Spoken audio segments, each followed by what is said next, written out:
et notamment les détenus politiques. Ils l'ont introduit, déclaré légalement, formellement, ce que le préfet a accepté et l'a autorisé. La marche devait commencer de 16h à 19h. On m'a toujours entendu, écouté et vu dire que le président Ousmane Sonko était séquestré en langage des droits de l'homme. Parce qu'il n'y avait aucun document, ni un titre délivré par le juge pour mettre un blocus autour de sa maison, de son domicile. Et sur ce fait, le parti PASTEF, au moment du déroulement de la marche, vers 18h, a sorti un communiqué pour demander à ses militants de se mobiliser et de rester sur place jusqu'à ce que le président Ousmane Sonko puisse jouir de toutes ses libertés. C'est en ce moment que la réserve policière, c'est une réserve policière qui n'encadrait même pas la marche, qui est venue, je ne sais d'où, et qui les a chargés, et en même temps a chargé même les autres policiers. C'était la confusion totale. Il y a eu des jets de pierre, etc. Et par la suite, le calme est revenu. Alioune Badara Mboup, Bintou Sambou et les autres sont partis chez eux, tranquillement, dans leur domicile. Et pendant la nuit, la police s'est déplacée au domicile des signataires, c'est-à-dire Alioune Badara Mboup, Bintou Sambou et un autre de leurs collègues qui ont été arrêtés chez eux. Pendant le jugement, d'ailleurs, Mme Bintou Sambou disait que sa porte a été défoncée. Mon grand frère a été arrêté, il n'a pas opposé de résistance ni quoi que ce soit. Mais c'est là où c'est important. Parce que quand vous arrêtez quelqu'un, il doit y avoir des chefs d'inculpation, d'accusation. Il faudrait au moins que vous leur reprochiez quelque chose, parce que nous sommes dans un système d'état de droit. L'infraction doit reposer sur une base légale. C'est la moindre des choses.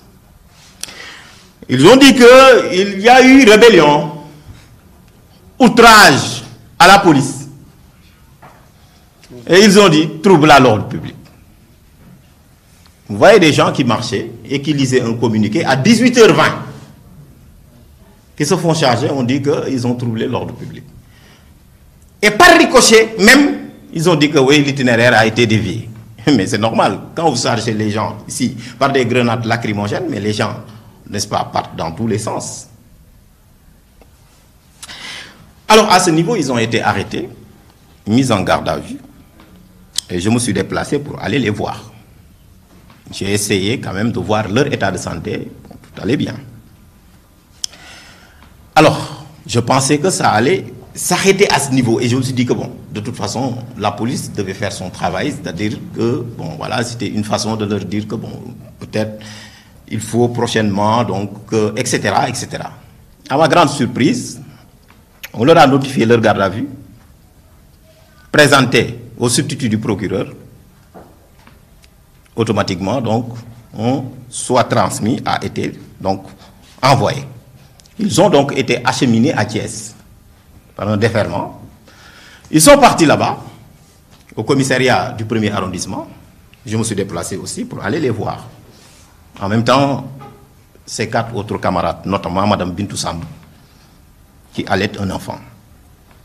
Alors moi, je ne comprenais pas et j'ai essayé d'en savoir beaucoup plus clair. Alors, quand j'ai demandé ce qui s'est passé, ils m'ont dit que nous sommes en attente d'être présentés au procureur. Ils ont bénéficié d'un retour de parquet. Alors, je voudrais d'abord dire qu'on ne peut pas bénéficier d'un retour de parquet. Par commodité de langage, on le dit. Mais vous devez combattre ça. Parce que c'est une atteinte aux libertés. Le recours de parquet n'existe pas dans notre dispositif répressif. Et quand vous êtes, n'est-ce pas, en garde à vue, c'est le code de procédure pénale qui s'applique à vous. Et on a l'habitude de dire que le code de procédure pénale est fait pour les honnêtes gens.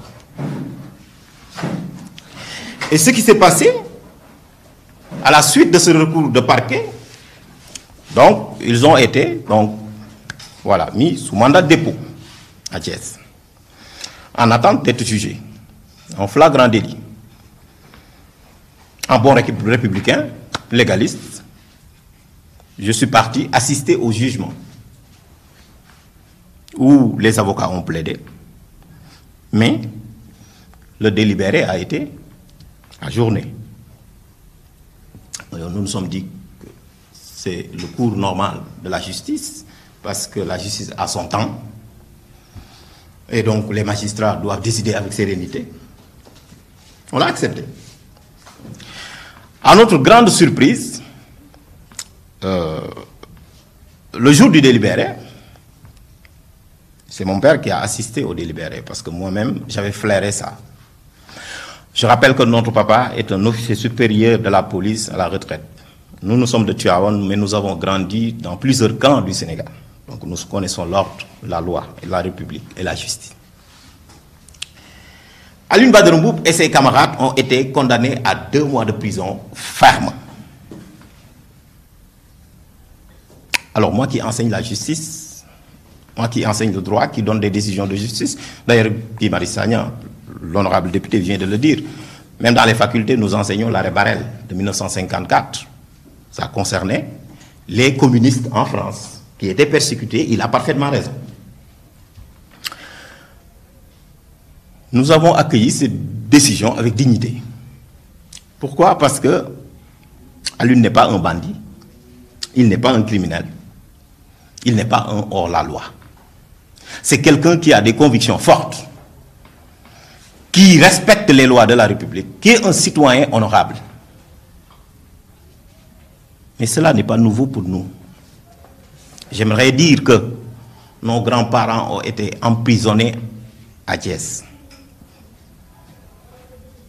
Parce que tout simplement, un fils de Serigne Babacar Sy était persécuté en ce moment. En l'occurrence, Serigne Cheikh Tidiane Al Maktoum. Yal na Yalla yok leer. Et pourtant, et c'est sur cette base, ils ont été arrêtés et mis en prison à Thiès. Donc l'histoire ne fait que se répéter. Nous n'avons pas honte de sa situation. Mais ce que j'aimerais dire, et j'ai l'habitude de le dire, et c'est pourquoi les gens doivent savoir que nous parlons avec conviction. Moi je suis jeune dans ce que je fais. Je suis incorruptible. Je parle sans ménagement de qui que ce soit, parce que je parle au nom de la justice, comme je l'ai dit tantôt. Je ne parle pas de la politique à Tivaouane, parce qu'il y a mon grand frère qui fait de la politique là-bas. C'est pour être objectif. Ce que j'aimerais dire par là, c'est 2 choses.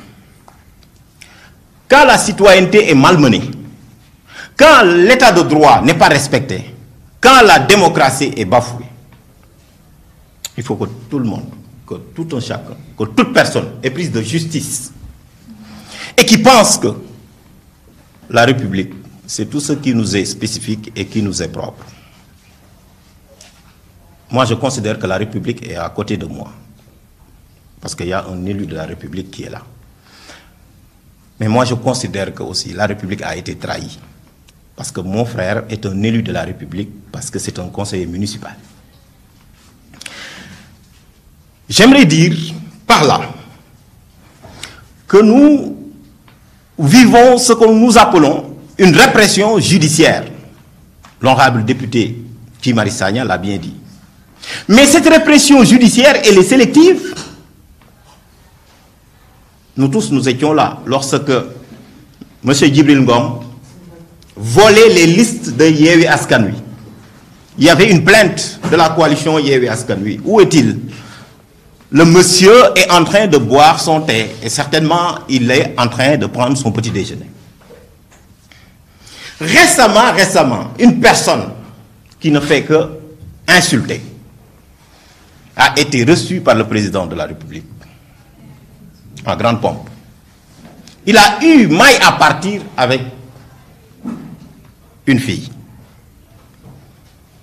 Qu'est-ce qui a été retenu?